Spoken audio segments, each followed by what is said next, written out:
बात है साल 1883 की, जब अमेरिका के टेक्सास के शहर हनी ग्रोव में हेनरी नाम का एक लड़का रहता था। हेनरी का अफेयर उसी सिटी में रहने वाली मैसी के साथ चल रहा था। दोनों एक दूसरे को प्यार करते थे और अपनी आने वाली लाइफ एक साथ स्पेंड करना चाहते थे। शादी की बातें चल ही रही थी कि हेनरी ने अचानक मैसी का साथ छोड़ दिया और उससे ब्रेकअप कर लिया। हेनरी की हरकत से मैसी को बहुत दुख हुआ। उसने हेनरी को काफी समझाने की कोशिश की और उससे मिन्नतें की, लेकिन वो राजी नहीं हुआ। ब्रेकअप होने के बाद से ही मैसी बहुत उदास रहने लगी। उसका किसी भी काम में मन नहीं लगता था। हेनरी के लाइफ से जाने के बाद उसकी मानो दुनिया ही लुट गई हो। मैसी के परिवार वालों ने भी मैसी को समझाने की बहुत कोशिश की, लेकिन वो अपने आप को इस गम से बाहर नहीं ला पा रही थी। एक दिन अचानक मैसी ने सुसाइड कर लिया। मैसी के सुसाइड करने से उसके भाई को बहुत बड़ा सदमा लगा, क्योंकि मैसी का भाई मैसी से बहुत प्यार करता था और उसने सोच लिया था कि किसी भी कीमत पे हेनरी को नहीं छोड़ेगा। अब वो हेनरी का पीछा करने लगा और सही मौके की तलाश करने लगा। एक दिन मैसी के भाई ने देखा कि हेनरी जंगल की ओर जा रहा है जहाँ उसका फार्म है। वो हेनरी का पीछा करने लगा। हेनरी अपने फार्म पर पहुंचा। मैसी के भाई ने देखा कि हेनरी अपने फार्म पे अकेला है। उसे लगा कि ये सबसे बढ़िया मौका है हेनरी को ठिकाने लगाने का। मैसी का भाई हेनरी पर गोली चला देता है। गोली लगने की वजह से हेनरी के चेहरे से खून निकलने लगता है और वो गिर जाता है। मैसी के भाई को लगता है कि हेनरी की मौत हो गई है। इसके बाद वो अपने घर जाकर खुद भी सुसाइड कर लेता है। जिस हेनरी को मैसी का भाई मरा हुआ छोड़कर आया था, एक्चुअल में वो जिंदा था। मैसी के भाई की गोली हेनरी के चेहरे को छूती हुई निकल गई थी, जिसकी वजह से उसके चेहरे पर चोट आई थी और खून निकला था, लेकिन गोली उसे न लगकर पेड़ में समा गई थी। टाइम बीतता गया और हेनरी की शादी भी हो गई और उसके बच्चे भी हो गए। 20 साल का टाइम बीत चुका था। हेनरी अब अपने फार्म पर ही रहने लगा था। एक दिन उसने सोचा कि फार्म के एक पुराने पेड़ को काट दिया जाए, क्योंकि वो पेड़ सूख गया था। हालांकि उस पेड़ को काटना भी आसान बात नहीं थी। वो पेड़ बहुत बड़ा था और उसका तना भी काफी मोटा था। हेनरी ने पहले पेड़ पर कुल्हाड़ी चलाई, लेकिन वो पेड़ को गिरा नहीं पाया। उसके बाद हेनरी ने दूसरा तरीका अपनाया। उसने पेड़ में जगह जगह कील लगा दी और उसके बाद उसे ठोकने लगा, लेकिन हेनरी का ये तरीका भी फेल हो गया। अब हेनरी के पास सिर्फ एक ही तरीका बचा था कि वो पेड़ को बम से उड़ा दे, और हेनरी ने किया भी ऐसा ही। उसने पेड़ के चारों तरफ बम लगा दिए। हेनरी अपने बेटे के साथ पेड़ के अराउंड 50 मीटर दूरी पे खड़ा हो गया और उसने बम को एक्टिवेट कर दिया। कुछ देर बाद जब बम फटा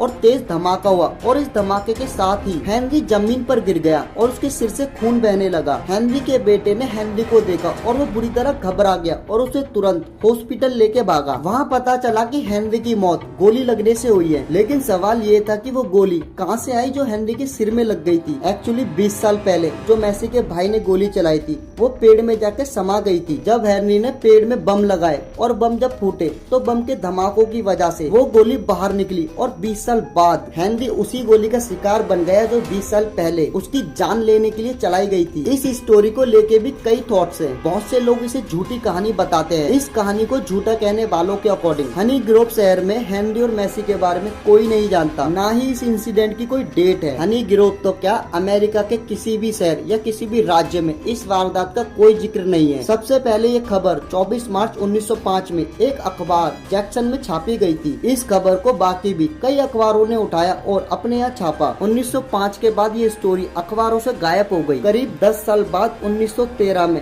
फिर से इस खबर को छापा गया। इस बार इस खबर को अमेरिका के टेक्सास नहीं बल्कि दूसरे राज्यों के अखबारों ने भी छापा था। अगर गूगल पर हेनरी जिगलैंड बुलेट के नाम से सर्च मारते हो तो कुछ ही सेकंड में हजारों रिजल्ट शो हो जाते हैं और बहुत से लोग इस इंसिडेंट को सच्चा भी बताते हैं। तो दोस्तों वीडियो को एंड करते हैं। इस स्टोरी में कितनी सच्चाई है और ये स्टोरी कितनी झूठी है ये तो खैर कोई नहीं जानता। आई होप आपको वीडियो अच्छी लगी होगी। अगर आपको वीडियो अच्छी लगी तो इसे लाइक कर देना और मुझे कमेंट करके बताना आपको वीडियो कैसी लगी। अगर यूट्यूब पे ये वीडियो देख रहे हो तो चैनल को सब्सक्राइब कर देना और फेसबुक पे देख रहे हो तो प्लीज यार फॉलो कर लेना। बाकी मिलता हूँ नई वीडियो में, तब तक के लिए बाय बाय।